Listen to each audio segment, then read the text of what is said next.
Welcome back, everybody. My name is Tucker, and today is the return of something that a few people have been asking me to bring back, and I haven't done in a while, and that is NBA Jeopardy. Now, I kind of stopped doing this series because I originally started doing it in the off-season, and it just didn't really seem to be getting that much traction, but I wanted to bring it back and see if you guys enjoyed it. And in this, I'm going to be listing off some facts or some stats about a particular player. In this video, I'm going to be doing 5 different players, and then I'm going to give you guys the opportunity to guess who I'm talking about. Now, like I said, this is something that I'm just kind of trying out, but if you enjoy it and you'd like me to do more of these in the future, then leaving a like rating is a great way to let me know. Leaving a comment is a great way to let me know. I typically don't ask for likes, but if that's a way that you guys want to show that you would like to see more of these, then that would be much appreciated. The other thing I'm going to ask is that if you guys would tell me, 1, how many of these you got correct, and 2, if you thought some of them were either too easy or too difficult, because one of the things I struggled with going through trying to make these is trying to make sure that I was naming players that people knew about, as well as giving relevant stats and facts to where you could get it,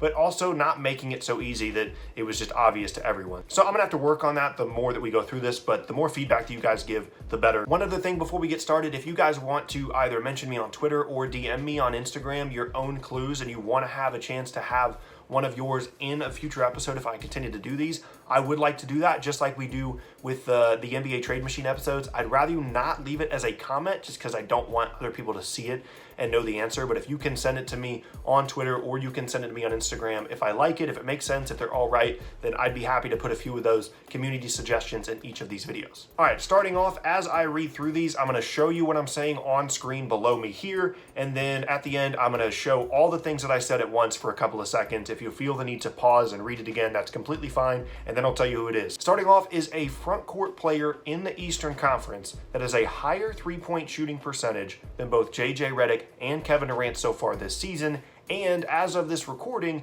he's averaging more points than either Victor Oladipo or Jimmy Butler, and is the leading scorer on his team, but has never made an All-Star team to this point. Player number 1 is Nikola Vucevic of the Orlando Magic.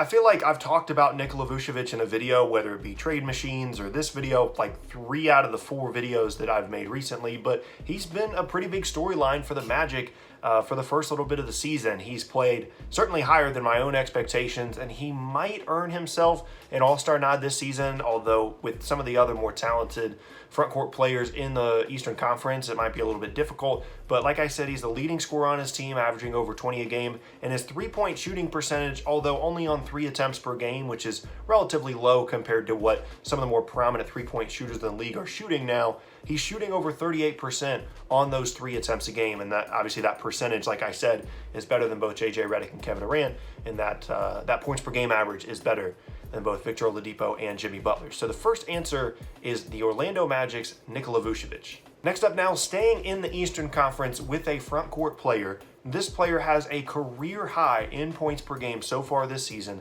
and is one of just 12 players as of this recording that's averaging over 25 points per game in the league this season. And he shoots more threes than any other player on his team. And although he's never been an All-Star for the team that he's playing for right now, he has been an All-Star in the past on a different team. Player number 2 is Blake Griffin. Now that I'm reading this out loud, I actually think the most recent NBA Jeopardy video that I did, I actually had Blake Griffin in it, but some of his stats so far this season might surprise you. He is averaging over 25 points a game. His assists are fairly high as well, and he's playing well for the Pistons and playing a little bit differently than he has for 90% of his career. I know that last year he bumped up his three-point attempts per game pretty substantially from what he had previously, but this is definitely a career high in terms of three-point shots per game for him, even more so than any of the perimeter players that they have on the Detroit roster. He's the focal point of their offense, and even though the team success might not be as high as some of their fans might have expected, him individually has definitely had a very good season. And even though I'm not sure, he probably should get his first All-Star nod as a Piston, and obviously in the past he was an All-Star for the LA Clippers. Next up now, we move over to the Western Conference, and this is a backcourt player. This is a guard in the Western Conference. He's currently averaging his lowest points per game since the 2009-2010 season,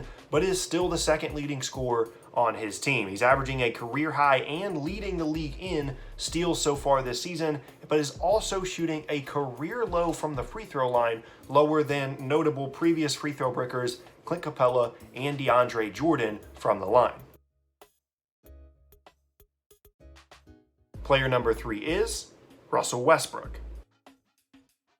This section is probably going to be a controversial one because Russell Westbrook-led topics typically are, but even though his points per game and especially his shooting percentages are way down so far this year, he's playing pretty well all around, and his team is having a ton of success, led by his improved defensive effort and their improved defensive effort as a team. Him being the second leading scorer on his team is a little bit surprising, but Paul George has been playing extremely well and shooting a ton of threes for the Thunder, and Westbrook has kind of taken a backseat on that team, which is a little bit strange because I always thought that was why Paul George stayed. Was one, he has a good relationship with Russell Westbrook and he loved the city of Oklahoma City, but I also just kind of always saw him as a secondary star. But maybe Russell Westbrook taking up so much of the spotlight is what's allowing him to play as well as he is. But with all that said, I think the most surprising thing to me about Westbrook's season so far is how poorly he's shooting from the free throw line. If you go back throughout his entire career and especially his MVP season, his free throw percentage has never been remotely close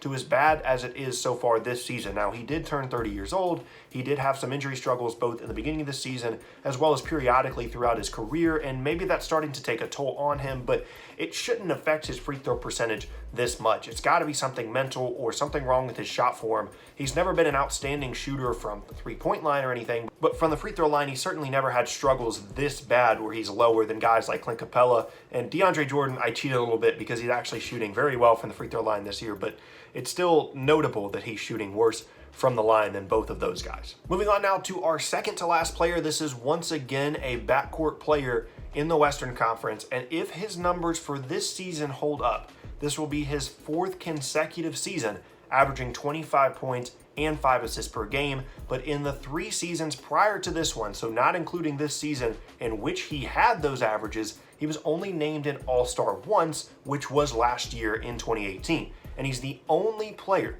to have averaged 25 or more points per game for an entire season for his franchise that he currently plays for this entire century. Player number 4 is Damian Lillard. Depending on your knowledge of the Portland Trailblazers, this might have been one of the more difficult or one of the easier ones in this video to get, because Dame has kind of become the poster child for all-star snubs in the Western Conference with how talented the guard play is in that conference. Because like I said, he averaged over 25 and 5. If he held up those stats for this season, which he's currently averaging over 25 and 5, that would be his fourth consecutive season of averaging those stats. And in the 3 previous, like I said, he was only named an All-Star one time, and that was in 2018. And the last part I found especially interesting, him being the only player this century for Portland that's averaged over 25 points a game. The only guys that came remotely close were some good Brandon Roy seasons, some good LaMarcus Aldridge seasons, and then one really good Zach Randolph season. But that's still insane to me. I know that, you know, the league now, the pace is up, everybody's shooting more threes. It's more common for a player to average 25 plus, but you'd have to go very far back to find a player that averaged 25 plus points per game for the Portland Trailblazers. So I'm hoping that Lillard is named an All-Star this season, because I think we tend to forget about him.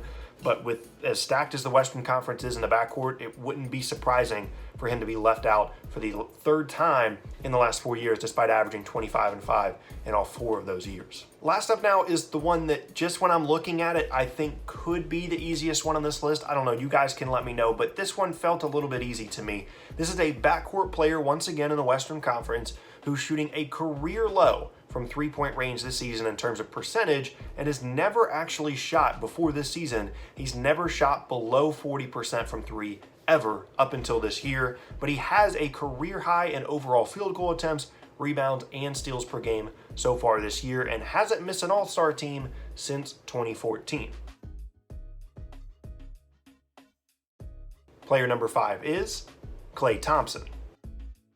Now, the reason I thought this one was relatively easy, I don't really know. It's hard for me to tell, right, like how easy or difficult some of these are, because I'm the one making the clues, so obviously I know what the answer is when I'm making them. But everybody kind of knows that Klay isn't shooting particularly well to start this season, despite his one record-breaking performance earlier in the year. And it's also pretty well known that he's been an all-star the last couple of seasons. So when you combine the career low part with the never shot below 40% part with the hasn't missed an all-star team since 2014 part, all of it kind of makes sense. And if you throw that all together, it's pretty easy to pick out Klay Thompson. I don't really think there's anybody else that would fit that criteria in terms of shooting that low percentage this year, never really having approached this low of a percentage before in his career, and then the all-star team stuff as well. But yeah, this is something that basically, this is what I say about all my series. This is something that I want to continue doing in the future. I enjoy making them. But if you guys don't like them, then I would rather not make things that you guys don't enjoy. So leaving a like rating is a great way to let me know. If you have other clues you want me to use in the future, that's completely fine. You can comment that down below. Please let me know how many of these you got, how easy you thought they would be, or how easy they actually were for you. And just let me know. Just give me as much feedback as you can. But once again, my name is Tucker. If you missed any of my previous videos, then be sure to check out the boxes on screen. Thanks again, and I'll see you all next time.